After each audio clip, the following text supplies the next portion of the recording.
Good afternoon. Welcome to News Plus here on Loveworld USA. I'm TGK Andre. Let's take a quick look at the top headline stories this afternoon. Trump administration asks Supreme Court to grant Doge access to SSA systems. Maine drops lawsuit against Trump administration after federal funds restored. U.S. in talks with Rwanda to accept deportees, including non-Rwandan nationals. Illegal MS-13 gang members accused in violent prison stabbing of Virginia corrections officers. And now to the news. The Trump administration has filed an emergency request with the U.S. Supreme Court to overturn the federal injunction blocking the Department of Government Efficiency from accessing Social Security Administration records. The request follows a ruling from U.S. District Judge Ellen Hollander, who determined that Doge's access to sensitive personal information may violate the Privacy Act and federal rulemaking procedures. Judge Hollander permitted Doge limited access to redacted SSA data, but imposed restrictions, including mandatory training and background checks. The injunction came after labor unions and advocacy groups argued that Doge's data access methods breached Americans' privacy rights. Solicitor General D. John Sawyer, representing the administration, argued that the injunctions hamper federal efforts to reduce waste and fraud, stating that Doge personnel require full access to modernize outdated systems. The administration maintains that the plaintiffs lack standing and that the district court exceeded its authority by issuing broad relief. President Trump established Doge to streamline federal operations, naming Elon Musk as its informal leader. Legal challenges have since emerged, focusing on the task force's access to personal data across several agencies and questioning the legality of Musk's role under the Constitution's Appointments Clause. Let's take a look. Trump administration making a request on Friday to clear the way for Elon Musk's Department of Government Efficiency to access personal data on millions of Americans. The emergency appeal comes after a judge in Maryland restricted the team's access under federal privacy laws. Social Security holds personal records on nearly everyone in the country. We're talking school records, bank details, salary information, medical and mental health records for disability recipients. The government says the Doge team needs access to target waste in the federal government. This is clearly a fair procedure, because if you're handling something as sensitive as Social Security information, there has to be extensive training, because again, these are people who aren't necessarily members of the government because they're not employed by the government. They're appointed as per a clause in the United States Constitution that allows the federal branch the ability to hire special consultants or advisors, not in a government role, but as more of a contractor's role. But here's the thing with contractors. If you've ever worked as a contractor, you know that the liability for a situation is split. It's divided. So if a company hires a contractor for something and something happens, let's say you want to build a house, so you hire a company and the company leases out your agreement to a contractor. Typically in that contractor's contract, they're not under any liability if they mess up. That's all on the company, because the agreement you signed was between you and the company that you're paying the money to, who will then pay the contractor. So in the same manner, when you have that kind of a lack of liability or that lack of responsibility, it can sometimes lead to recklessness because you know that you can't be held accountable. So to hold these contractors accountable, these Doge members accountable, is good to have them, take the mandatory trainings, because you're handling sensitive data, information that can make or break a person's life. I mean, a person's Social Security number in America literally gives you the access to open accounts in their name, take out money in their name, ruin credit in their name. And all of these things can happen without them finding out, because there's not necessarily a place where, like a credit card or anything, like where you can view the access that has happened with your Social Security number. So it's good to see that they're also putting background checks in place to avoid fraud and mandatory training to make sure that this sensitive information is handled with care. The state of Maine has withdrawn its lawsuit against the Trump administration after the U.S. Department of Agriculture lifted a freeze on federal nutrition funds. The lawsuit was filed in early April following the administration's decision to suspend funding over Maine's refusal to bar transgender athletes from participating in girls' sports. A federal judge ordered the funding to be reinstated on April 12th, prompting a resolution. Maine Attorney General Aaron Frey stated that the lawsuit was necessary to restore access to resources for feeding children and vulnerable adults. Despite the agreement, Maine continues to face additional legal challenges over its athletic policies. The Department of Justice has filed a separate lawsuit against Maine for allegedly violating Title IX and ignoring an executive order from President Trump requiring biological males to be excluded from girls' and women's sports. Attorney General Pam Bondi announced the suit, calling the state's actions a threat to fairness and safety in female athletics. Meanwhile, internal disputes in Maine continue, with the local school district voting to align with federal policy over state directives. Affected students and parents have voiced concerns over transgender inclusion in sports, citing lost opportunities and privacy issues as driving factors in the growing statewide controversy. Watch this. The state filed a lawsuit against the USDA over a plan to withhold funding for nutrition programs for schools and child care centers. The USDA had planned to freeze that funding because they claimed Maine violated Title IX by allowing transgender athletes to compete in girls' and women's sports. A federal judge ordered the Trump administration to unfreeze those funds last month. Today, the Maine Attorney General's office announced the settlement, saying that the federal judge's decision made it, quote, crystal clear that Maine was extremely likely to win if this case went to court. Governor Janet Mills and Attorney General Aaron Frey spoke a short time ago, calling this a win for the state over the Trump administration. We believe in the rule of law, and we will uphold it and stand for it at every turn. Thank you. Of course, this has been an issue that we've covered on Loveworld USA for many months now. The president has taken a very hardline approach in keeping men out of women's sports. And again, simply, this is an issue that has gone on for far too long.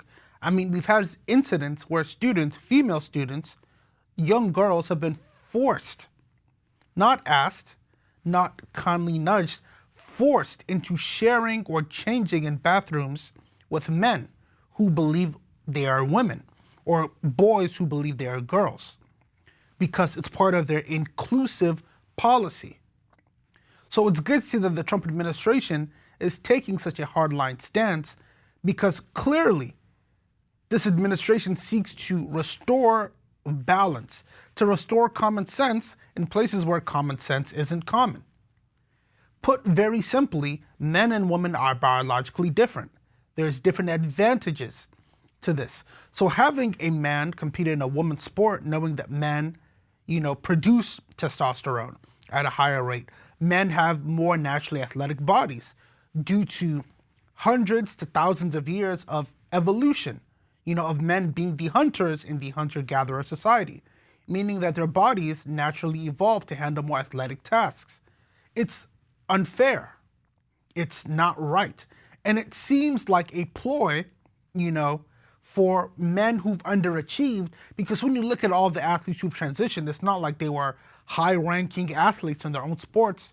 You look at somebody like Leah Thomas, who was ranked, I believe, 500th in swimming, all of a sudden now winning women's titles in swimming.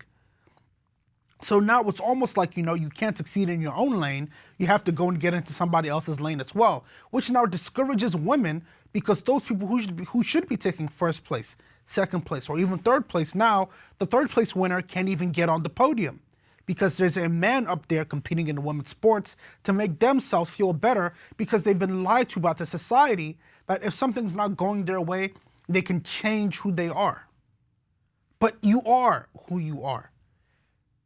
You are who God made you to be. The Bible says male and female, he made them both. It didn't say he made a spectrum. It didn't say he made a plethora or a multitude. So it's good to see, again, like I said, the Trump administration taking a hard line on this. Because, like my grandmother says, common sense isn't common. But it's time to make it more common in the common areas, especially in schools.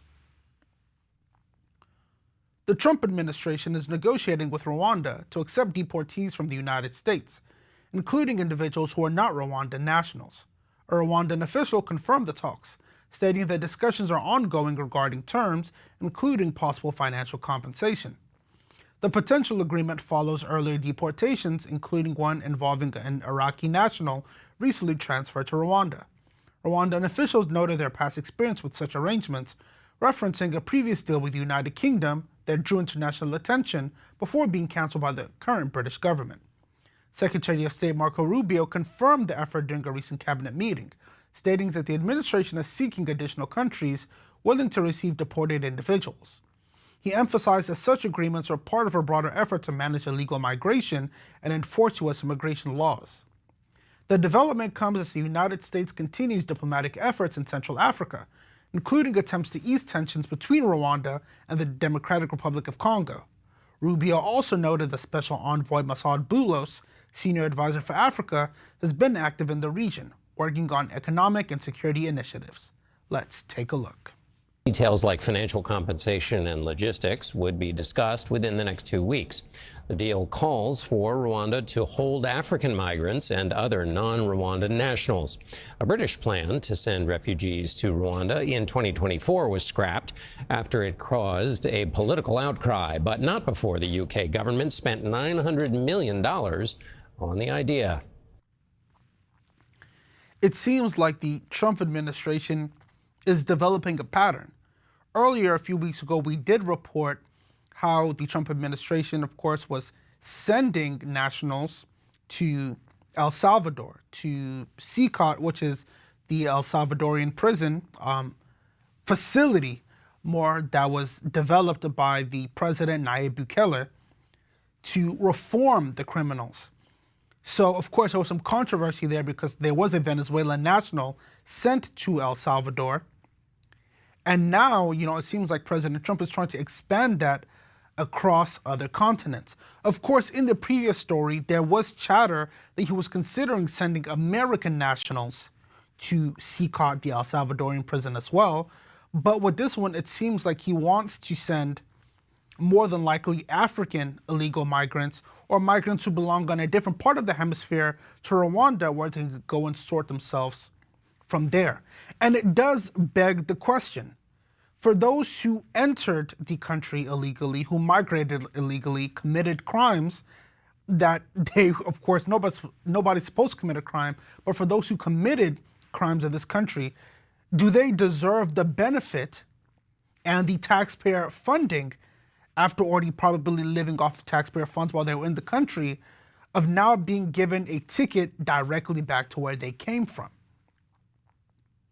It's a situation where both sides have stated their strong points, but there's yet to be a definitive answer.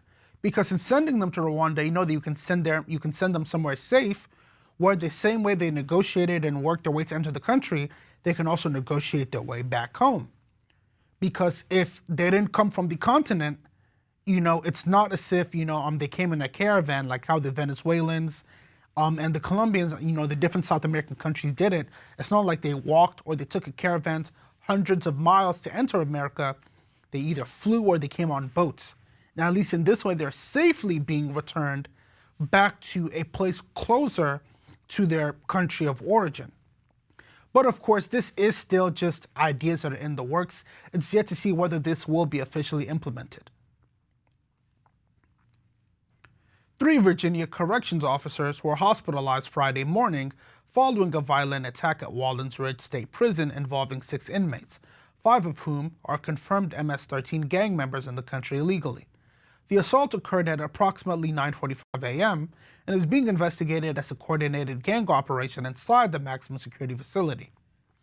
All 5 illegal immigrant suspects, originally from El Salvador, had prior convictions for serious violent crimes, including murder and rape. A 6th attacker, a U.S. citizen and confirmed Sureño 13 gang member, is currently serving a sentence for second-degree murder. Virginia Department of Corrections Director Chad Dotson condemned the attack, emphasizing that 5 of the suspects should never have been in the country in the first place. 5 officers received medical attention, with 3 discharged by Friday evening. 2 remain hospitalized but are reportedly in stable condition. The quick response by the corrections team helped contain the incident, preventing further injuries or escalation. The Trump administration has prioritized deportations of violent criminal aliens, including MS-13 members, due to their role in drug trafficking, extortion, and murder. The Department of Corrections pledged to release more information upon conclusion of the ongoing investigation.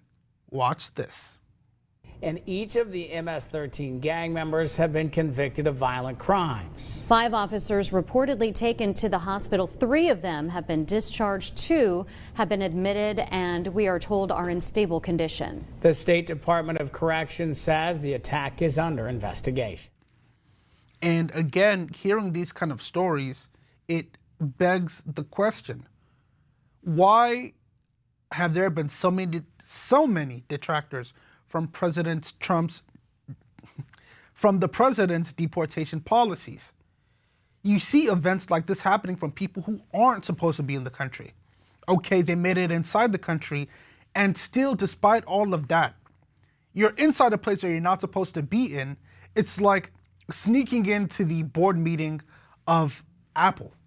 You know you're not supposed to be in there, but you made it in. And instead of trying to act like a fly on the wall, hiding your presence, just trying to seek information, you're on your phone, you're recording video, you're speaking loudly. I mean, instead of trying to find a way to comply even in a place you're not supposed to be in where you've gained an advantage, you still can't cooperate with the laws. I mean, it doesn't make sense. You knew you weren't supposed to be here. But even on top of that, you still wanted to continue your criminal activities in another country, a country that was offering you welfare out of the kindness, the misplaced kindness of their heart.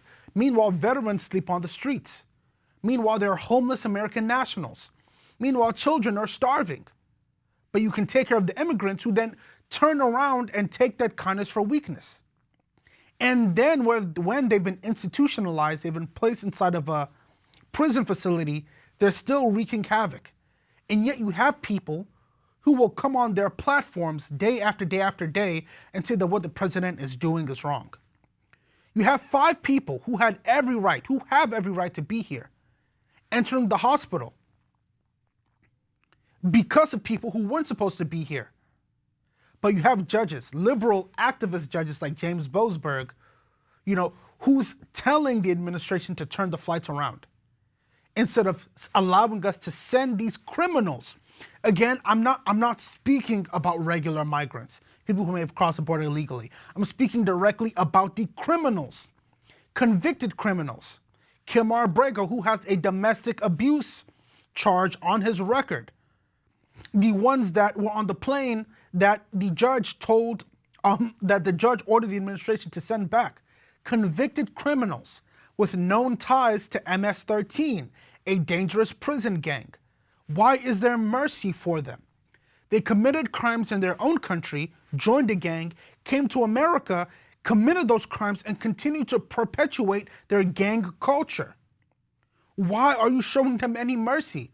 They don't want to make your country better. They don't want to be productive members of society.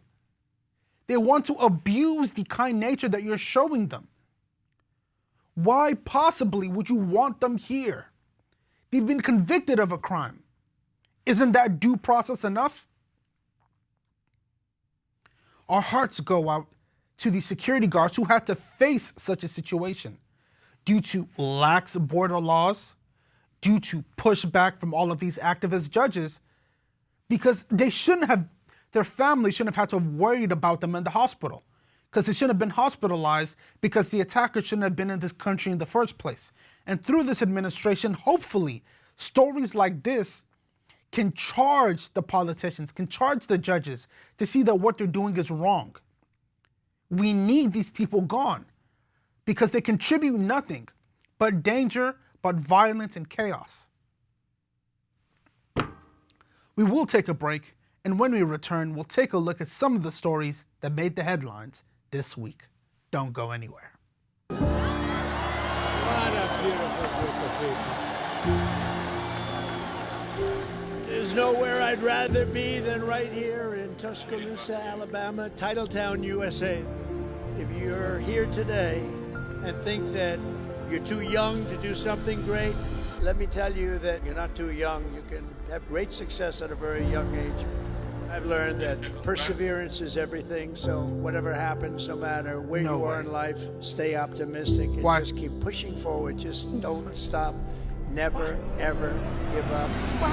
This is Alabama, and in Alabama, you fight, fight, fight, and you win, win, win. That's what you know how to do. Congratulations to you all. Congratulations to this great class of champions. God bless you, and God bless America. Thank you all very much.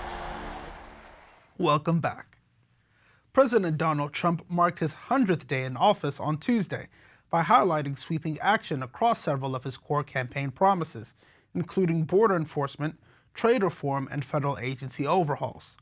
The White House confirmed Trump has signed more than 140 executive orders, more than any president in their first 100 days. One of the most visible areas of progress has been immigration. The administration's mass deportation effort, led by ICE and border czar Tom Homan, claims to have removed more than 100,000 illegal immigrants this year. Border crossings have reportedly dropped by 96%, and high-profile deportation cases have drawn legal scrutiny. Despite criticism, Trump officials say the effort is protecting American communities. On trade, Trump imposed harsh tariffs on Chinese goods, hiking rates to 145% by early April. He initially proposed broader tariffs across U.S. trade partners, but scaled them back to 10% for non-Chinese imports after a week of market turmoil. China retaliated with tariffs of its own. The White House maintains that Trump's stance is long overdue and necessary to end what he calls decades of exploitation. Trump also signed an executive order on March 20th to initiate the dismantling of the U.S. Department of Education. The order directs Secretary Linda McMahon to return education oversight to state governments, while transferring critical functions, such as Pell Grants and special education programs, to other federal agencies. On the global stage, Trump continues to push for an end to the Russia-Ukraine war. He declared over the weekend that he wants Russian President Vladimir Putin to halt attacks and finalize the peace agreement within 2 weeks. The administration described the first 100 days as a turning point. President Trump is restoring American sovereignty and common sense to our government, said White House Press Secretary Carolyn Leavitt. Let's take a look.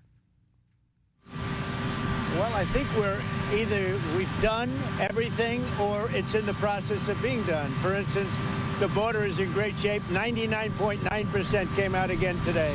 99.9. That, I would say, that was my number one thing. The economy would be certainly right up there, and I think it's doing great. We were losing billions and billions of dollars a day with trade, and now I have that down to a very low level, and soon we're going to be making a lot of money. We're going to be reducing people's taxes, and we're going to get the big, look, a very important element that we're working on now, maybe more important than anything with the border in good shape, is the fact, is the fact that we want to get, and very importantly, the big, beautiful New Deal. If we get that done, that's the biggest thing, what's happening in Congress right now. And I think we're going to get it done. We have great Republican support. If the Democrats blocked it, you'd have a 60% tax increase. I don't think that's going to happen. We have great support from Republicans. So the big, beautiful deal, that's what we want, the bill. I think the next period of time, I think my biggest focus will be on Congress with the deal that we're working on. That'll be the biggest bill in the history of our country in terms of tax cuts and regulation cuts and other things.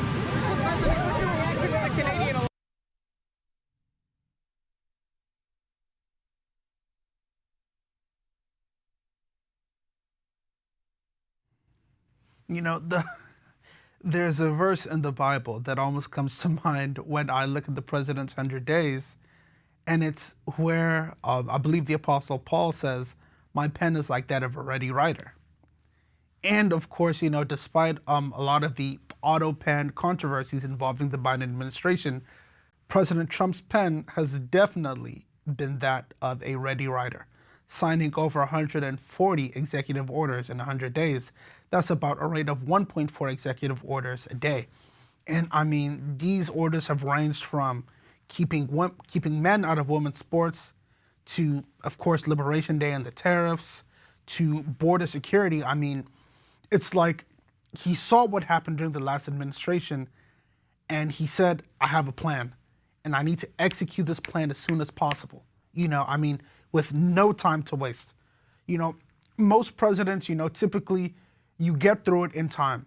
You take it, you know, you pass an executive order, you wait for the legal pushback, you deal with it, you move on to the next one. You might pass a few at the same time, some of the easy ones you expect to go through, and then, you know, one challenging one, that's typically how presidents would do it, and you fight the legal challenges and you move on.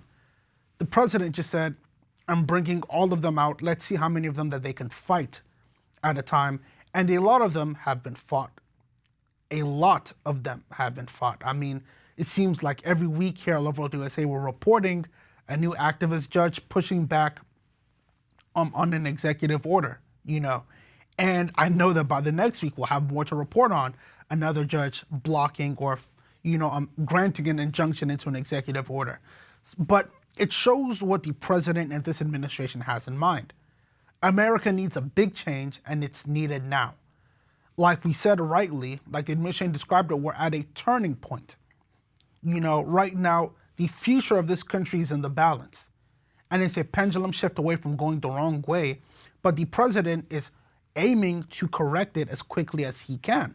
You know, I mean, you have a country that's rising, because America can't fall, but rising with rising debt year after year after year, that the politicians just seem to keep on kicking on down the can as if they don't care about the future of the country because they won't be alive to see it. Which does raise a question about the age limits for a lot of these politicians, because it almost seems unwise to allow 80-year-olds determine future fiscal policy when they know that they won't be alive to experience a fiscal policy decades down the line. But again, to segue us back to the topic, we have a president who's willing to work for the American people, who's established departments like DOGE, the Faith Office, to allow leaders that he trusts to handle things in his stead while he focuses on the big things. I mean, you know, now with this new minerals deal that he signed with Ukraine, we see that truly, you know, the way he's been going to Putin, a lot of people accused him of being a proxy for Putin, you know, amongst the global stage. We see him telling Putin that he needs to be more open to ending the war, you know, more open to accepting less concessions. The same way he was strong with Zelensky, we've seen him publicly, not in private, publicly be strong against Putin, telling him that he needs to come closer to the table to end the war. So the president has certainly, with all of the talk he put out during the campaign trail, come in swinging in his first 100 days. President Donald Trump has signed an executive order creating a new presidential commission on religious liberty during a National Day of Prayer event at the White House. Speaking from the Rose Garden, President Trump emphasized the importance of religious faith in American life, stating, "We're not going to forget about God." The Presidential Commission on Religious Liberty will assess current threats to religious freedom, explore methods for enhancing protections, and examine America's historical commitment to religious liberty. Key areas of focus include parental rights and religious education, school choice, protection of places of worship, and safeguarding free speech rights for religious organizations. The Commission's diverse membership will include religious leaders, clergy, legal experts, academics, and advocates who will advise the administration on policy measures and legislative actions aimed at strengthening religious liberty. Among those serving on the Commission is television personality and author Philip McGraw, widely known as Dr. Phil, who attended Thursday's prayer event. Trump's administration previously established the White House Faith Office and a Justice Department task force focused specifically on addressing anti-Christian bias. Watch this.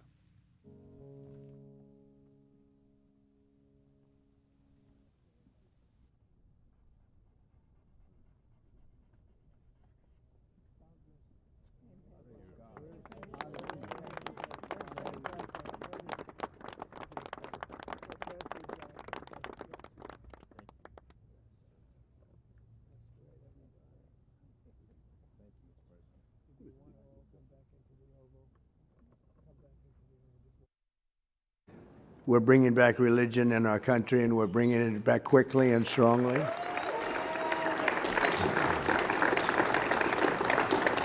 Because for America to be a great nation, we must always be one nation under God, a phrase that they would like to get rid of, the radical left.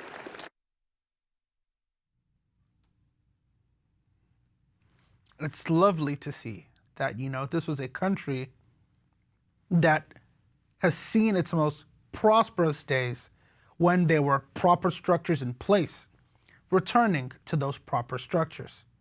For the last few years, the church, the religious institutions all across the country have been under a weird type of persecution where more than ever, it seems like society has more reign over the church than the church has over society. To say certain things all of a sudden is now considered hate speech. If you say in a message that there's only two genders, you might be visited by a government official. If you refuse to marry two people who are of the same gender, when the Bible says that marriage is between a man and a woman, you might be sued and taken to the Supreme Court. So we've seen these things happen where it seems like, again, the religious liberty that America is supposed to so freely enjoy was slowly being eroded by a lot of these social justice pushes. But meanwhile, if these agendas wanted to have certain books in children's libraries depicting leather straps, depicting BDSM and bondage and different things, there was no pushback, or any pushback makes you seem like a bigot. But if you want to pray and use the name of Jesus, you might not be allowed to do it in public. Or if you want to put God back in the schools and include prayer in schools, there's pushback against it. But books like this, depicting lewd sexual acts in the name of education, can be allowed in schools. Parents wanting to remove their children from certain courses because of the content that they talk about going against their beliefs is no longer allowed. So it's good to see that the president has taken heed to what's actually affecting the American people. Because the way that a society, the way that a society erodes, it doesn't start physically. It starts with the culture. It starts with the morality. It starts with what you can allow and disallow. I mean, you look at Roman culture, you look at Grecian culture. I mean, you look at all of the cultures that were once prominent and faded away. One of the things that they have in common is that morality went out the window. People stopped thinking about their neighbors and started thinking about themselves. And all of a sudden, these strong bastions of culture that were supposed to stand the test of time and last for thousands of years, gone after a few hundred years. So it's good to see the president doing his best to preserve the root of morality, to preserve the root of the culture, of the society in this country. Because a lot of people think that it starts with wealth, it starts with job creation. No, it starts with moral integrity. Because the people who have the moral integrity to do the right things, even when people aren't looking, even when there's not necessarily a reward, are the people who do eventually end up creating a great country. Because sacrifices have to be made. Sacrifices that won't be seen and may not be counted. But they do it because it's the right moral thing to do. And that comes from a religious structure. So good on the president for truly investing into the country's future in the best way. Representative Shri Thanadar, Democratic, from Michigan, has introduced 7 articles of impeachment against President Donald Trump, accusing him of abuses ranging from obstruction of justice to tyrannical overreach. The resolution cites Trump's use of executive power, trade policy, and alleged violations of the First Amendment. The articles allege misconduct including bribery, the creation of unlawful executive offices, and abuse of federal authority for political purposes. Thanadar called Trump a clear and present danger to the U.S. Constitution and claimed urgent action is needed. The White House rejected the move, calling it a reckless political act. Press Secretary Liz Huston said President Trump's policies are lawful and aligned with voter priorities, including national security and economic recovery. The impeachment articles are unlikely to gain traction in the Republican-controlled House, where GOP leaders have stood firmly behind Trump. Previous efforts to impeach Trump during his first term resulted in Senate acquittals. Let's take a look. This is Congressman Shri Thanadar. Donald Trump has already done real damage to our democracy, but defying a unanimous 9-0 Supreme Court ruling, that has to be the final straw. It's time we impeach Donald J. Trump.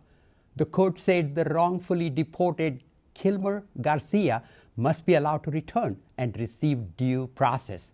Trump ignored it. He ignored the Constitution. He ignored the very checks and balances that keep our democracy intact.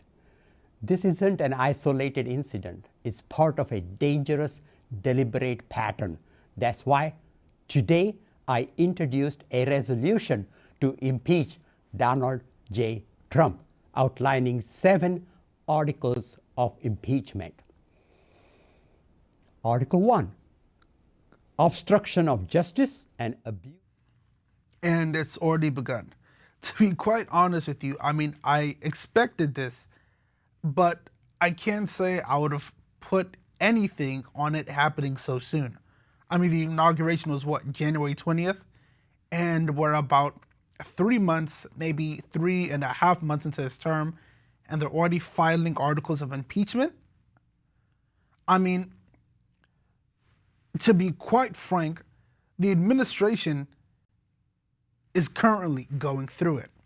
I mean, the economic turmoil caused by Liberation Day, the controversies that it's faced between the signal leaks and everything, they're not on the hottest start, but that was expected. I mean, Trump came in upsetting the apple cart, and the powers that be obviously wouldn't allow him to just, take off, because if he did, it would make the conservative, the Republican agenda look even better, once you contrasted it with the failures of the Democratic agenda. So you have to kind of keep things level. You can't let him get his way. You have to try and frustrate him at every turn so that when people look back when it's time to vote again in the next few years, in the midterms and the next presidential election, and you remember what Trump did, they want you to remember it negatively. So they need all of the I told you so's to come out now. You know, they need all of it churning and running again and again and again. As bad as it can make this administration look, they're going to go for it. Because they're trying to convince people that he should have fixed it as soon as he came into office. And of course, part of that is partially on President Trump, because he did make some claims that he was going to fix things within the first 20 days that we all knew would take time. But now, the amount of time that realistically it should take after president enters office, which is about 6 to 8 months for strong change to be seen, they're trying to paint a picture using about a 3-month window. When obviously, there is no precedent. Even when Obama came in after the 2008 housing market crash, it took him about 1 year to 1.5 years to fully right things. And he was given the grace to do it. So again, it's the same thing with the Trump administration, but now they're trying to speed things up and see if they can get him out of there by using public sentiment against him. Because again, it's only been 3 months. 3 months out of a 4-year term. That is 1/16 of the amount of time that is 1/12 of the amount of time that the president has to do what he needs to do. But of course, we will keep you updated, and as the months go by, you'll see what the president has had in mind and what this administration is doing to put the country right. We'll be right back with more news. Be sure to stay tuned. The world is watching. Billions of hearts, billions of souls, each one a life that matters. And every day they're being touched by the power of the gospel because you gave our dearest partners.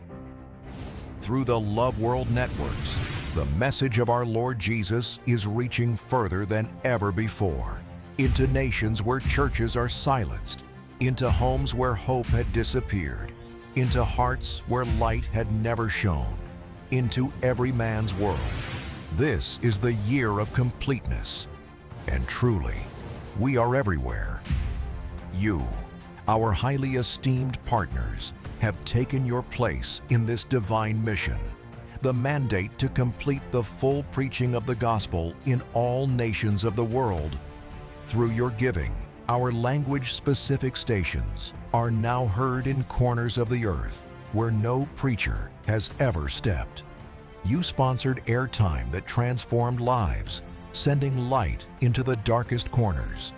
You brought the Loveworld networks into homes, schools, offices by tagging your names to our ministry programs, sponsoring our studio upgrade around the world, and ensuring Pastor Chris in 1 billion homes is a reality.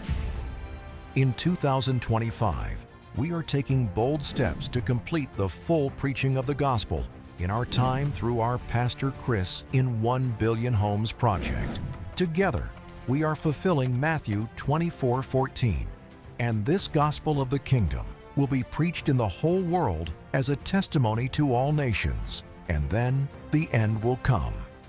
We are marching forward, flooding the nations with the truth of God's word. Pastor Chris in 1 billion homes. No barrier is too high, no nation is too far, no home is unreachable, and the time is now. We call on our army of passionate partners across the globe. Be a part of Pastor Chris in 1 billion homes project today. Stand with the man of God. Stand with the Loveworld networks. Partner without limits. Let your giving echo into eternity. And together, let's flood the earth with the message of our Lord Jesus. For more information, please call the number showing on your screen. God bless you.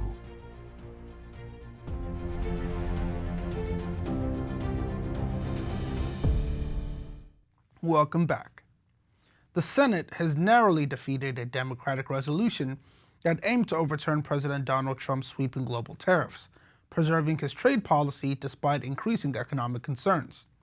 The resolution failed in a 49-49 vote, with two key senators, Republican Mitch McConnell and Democrat Sheldon Whitehouse, absent. Vice President J.D. Vance later cast a tie-breaking procedural vote to prevent the resolution from being reintroduced. Trump's tariff policy, announced on April 2nd and temporarily paused after triggering a market downturn, remains controversial. The Commerce Department reported Wednesday that the U.S. economy shrank by 0.3% in its first quarter, its first contraction in 3 years. Despite internal GOP skepticism, party leadership discouraged defecting from the White House's trade agenda, urging unity as administration seeks bilateral trade deals with individual nations. Democrats framed the vote as a stand against what they called Trump's misuse of emergency powers to implement unpredictable trade measures. Senate Finance Committee Chair Ron Wyden accused the chamber of spectating in the face of economic harm, while Senate Majority Leader Chuck Schumer warned that the tariffs have raised the risk of recession and market instability. Massachusetts Senator Elizabeth Warren called the tariff declaration a fake emergency. Still, several Republicans signaled a willingness to give the president time to demonstrate the tariff's effectiveness. Senator John Cornyn from Texas and Senator John Kennedy suggested that Trump's approach should be allowed to play out, with Kennedy noting people are willing to give the president an opportunity to prove that the new system works. With the vote sealed, Trump reaffirmed his stance, arguing that fewer imports would benefit domestic producers, even if it meant higher prices for some consumer goods. Watch this. Senate Republicans have narrowly voted down a Democratic resolution that would have blocked global tariffs announced by Donald Trump earlier this month, giving the president a modest win on Wednesday as lawmakers in both parties have remained skeptical of his trade agenda. And clearly, if we have this kind of froth this time next year, then it's a real challenge for Republicans. Wary of a rebuke to Trump, GOP leaders encouraged their conference not to vote for the resolution, even as many of them remained unconvinced about the tariffs. Democrats said their primary aim was to put Republicans on the record either way and to try to reassert congressional powers. Trump announced the far-reaching tariffs on nearly all U.S. trading partners on April 2nd, and then reversed himself a few days later after a market meltdown, suspending the import taxes for 90 days. Amid the uncertainty for both U.S. consumers and businesses, the Commerce Department said Wednesday that the U.S. economy shrank 0.3% from January through March. President Donald Trump has announced his intention to nominate former National Security Advisor Mike Waltz as the United States Ambassador to the United Nations, following Waltz's removal from his previous role earlier on Thursday. I am pleased to announce that I'll be nominating Mike Waltz to be the next United States Ambassador to the United Nations, Trump posted on Truth Social. He praised Waltz for his service both in the military and government, noting Waltz has consistently prioritized national interests throughout his career. In the interim, Secretary of State Marco Rubio will serve concurrently as National Security Advisor, a dual role reminiscent of former Secretary of State Henry Kissinger's simultaneous positions during President Richard Nixon's administration. Waltz's departure from the National Security Council came amid fallout from a controversy involving a leaked Signal chat. In March, a private discussion between Waltz, Secretary of Defense Pete Hegseth, and CIA Director John Ratcliffe inadvertently included the editor-in-chief of The Atlantic magazine, leading to widespread criticism despite assurances that no classified information was compromised. Responding to his new nomination, Waltz stated on X that he was deeply honored to continue serving both President Trump and the nation in this new diplomatic capacity. Trump's nomination of Waltz follows the withdrawal of Representative Elise Stefanik from New York, who was initially selected for the role shortly after Trump's 2024 election victory. Stefanik stepped down from consideration due to concerns regarding the slim Republican majority in the House and her role in addressing local political issues in New York. Prior to Waltz's nomination, potential candidates for the UN ambassadorship included former U.S. Ambassador to Israel David Friedman, former Deputy Envoy Eli Kohanim, and Special Presidential Envoy Richard Grenell, who publicly declined interest in the role. Trump's swift decision to nominate Waltz underscores ongoing efforts within his administration to manage internal dynamics effectively while advancing key diplomatic objectives. Let's take a look. In a Truth Social post Thursday afternoon, President Trump said, "Mike Waltz has worked hard to put our nation's interests first. I know he will do the same in his new role."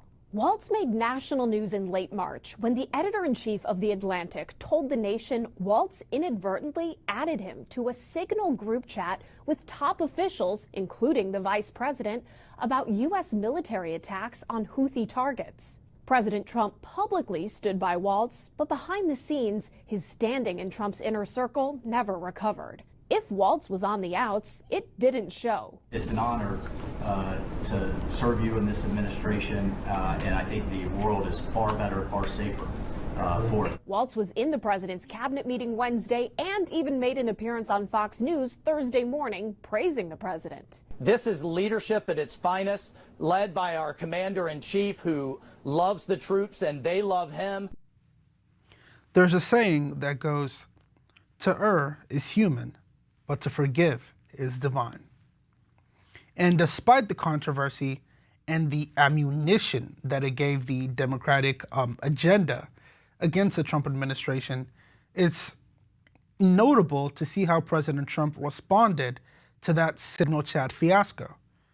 Instead of just completely firing Mike Waltz, dismissing him from the administration, removing his role, he's given him a chance to pivot to something different.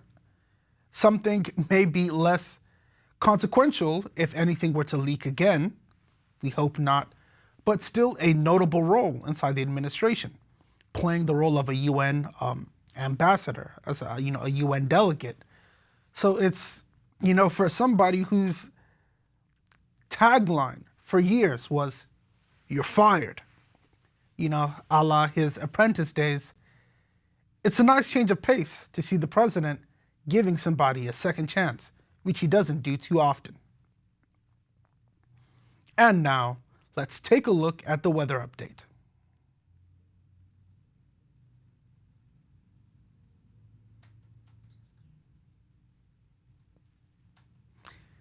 And to end the news today, a quick recap of the headlines. Trump administration asks Supreme Court to grant DOJ access to SSA systems. Maine drops lawsuit against Trump administration after federal funds restored. U.S. in talks with Rwanda to accept deportees, including non-Rwandan nationals. Illegal MS-13 gang members accused in violent prison stabbing of Virginia correction officers. And that's News Plus for today. Remember to join us same time tomorrow for more. I'm TGK Andre. Good night and God bless you.